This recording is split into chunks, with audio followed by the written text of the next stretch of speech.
Good morning, and it is the 83rd day of our 90 days of meditation. Hey, now I remember why I don't use my phone anymore to do anything during meditation because the cat chases it. So, but if he'll be subdued, 4-footed young man, it's all right. I'm going to read from you some things that the Buddha has said about the benefits of loving kindness and metta. So he says, mendicants or followers, whatever kinds of worldly merit there are, all are not worth 1/16th part of the release of mind by universal friendliness. In shining, glowing, beaming, and radiance, the release of mind by universal friendliness far excels and surpasses them all. As a mother, even with her own life, protects her only child, so should one cultivate immeasurable loving kindness towards all living beings. And what are the 11 advantages of loving kindness? One sleeps happy, one wakes happy, one dreams no evil dreams, one is liked and loved by all beings, one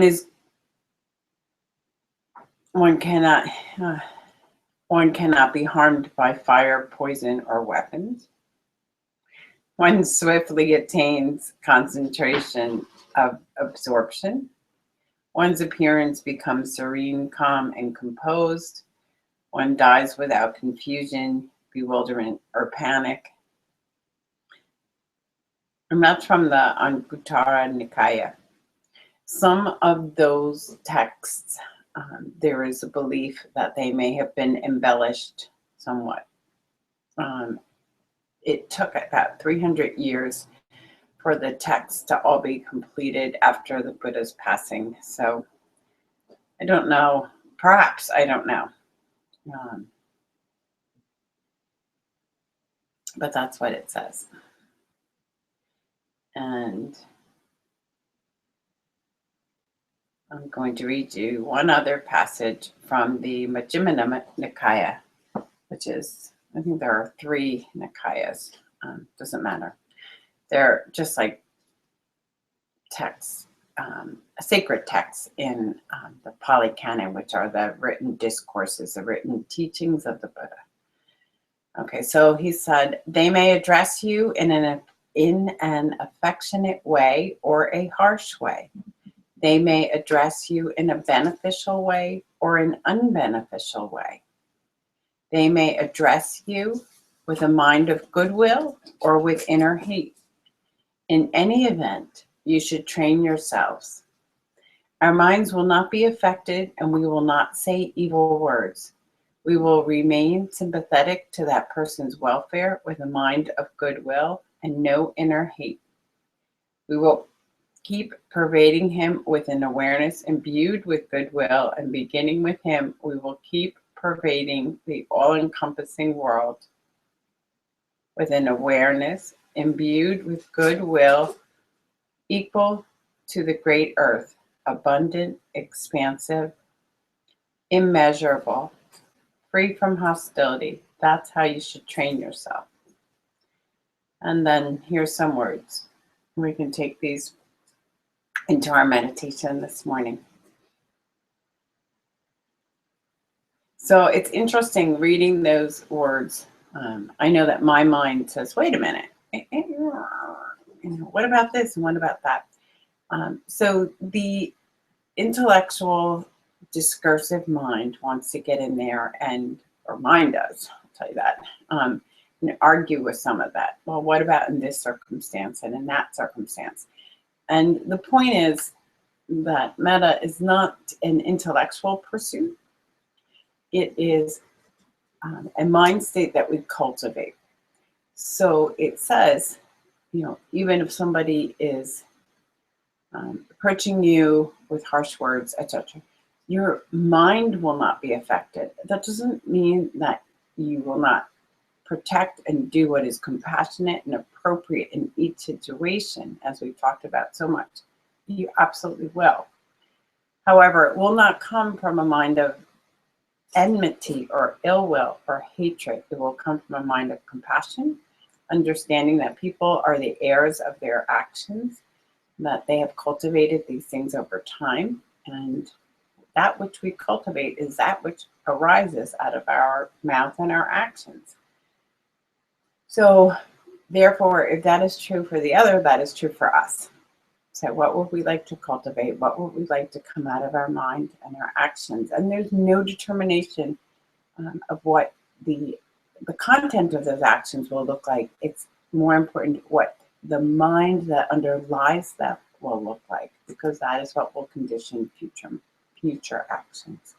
And then wisdom and compassion can arise together, and we actually will be free from harm, and we probably will protect others, and even more so, we will be of benefit to others.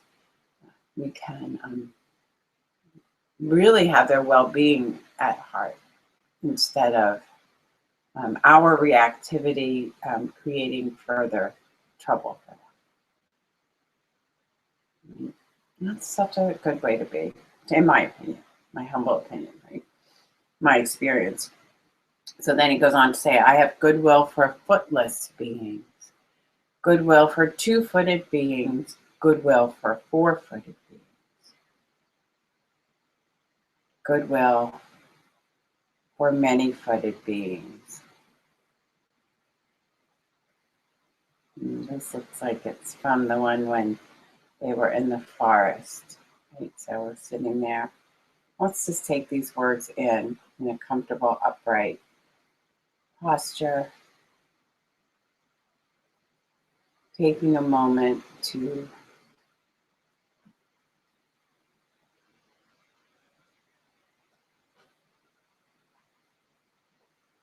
consider what matters most to you. Consider what is the mind, the heart space, the spiritual dimensions you would like to bring into being today. What would you like to cultivate? What matters most to you? What would be beneficial?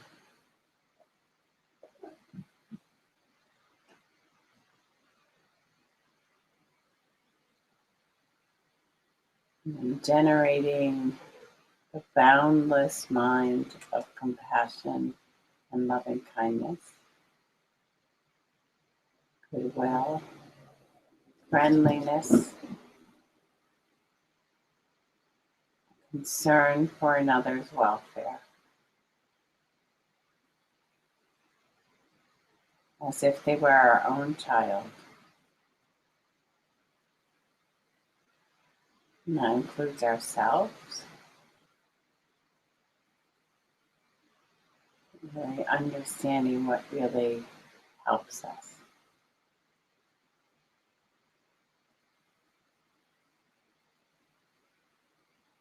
And generating those feelings of deep compassion.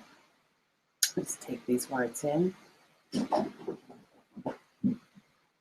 I have goodwill for footless beings.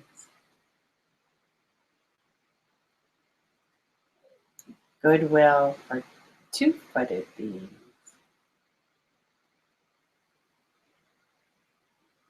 Goodwill for four-footed beings.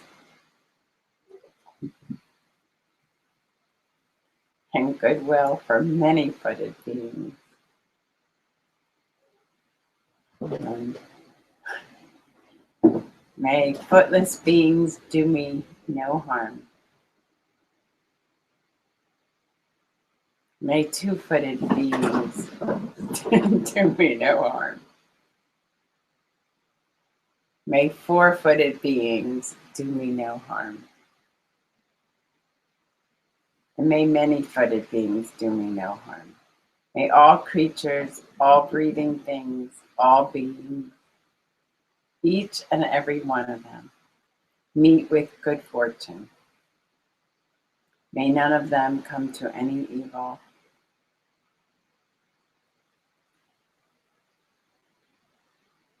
The disciple of the noble ones who in this way is devoid of coveting, devoid of ill will, undiluted, clearly seeing and comprehending, mindful, dwells, having pervaded with a mind of loving kindness, 1/4, likewise the second, likewise the third, likewise the fourth.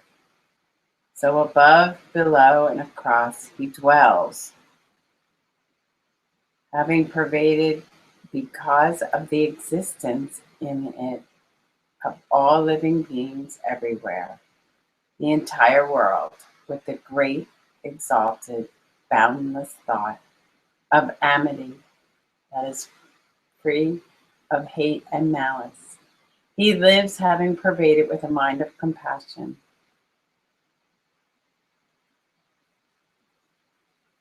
The entire world, with the great, exalted, boundless thought of compassion that is free of hate and malice. And he lives having pervaded with a mind of joy, 1/4 of the world, across, over, under, sidewards, everywhere, exalted, with the great boundless thought of gladness that is free of hate and malice. Now we're talking about sympathetic joy. So it looks like these are the Brahma Viharas. And then the last one is he lives having pervaded with a mind of equanimity, 1/4, likewise the second, likewise the third, likewise the fourth. So above and below and across he dwells, having pervaded because of the existence in it of all living beings everywhere, the entire world, with a great exalted, boundless thought of equanimity that is free of hate and love. That is from the Kalama Sutta, Anguttara Nikaya.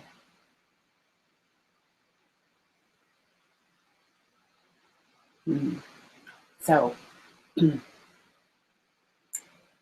those, we're talking about loving kindness, but those are the boundless exalted states. And in there are 4 states. And loving kindness and metta, compassion or karuna, upekkha, which is sympathetic joy, and equanimity, which I'm losing the Pali word for it, but equanimity is one that has no privileging, a mind that is just free, unbounded, not held by the reactive states, the conditioned mind states, free to act and free not to pick and choose, but free to act with wisdom and discernment.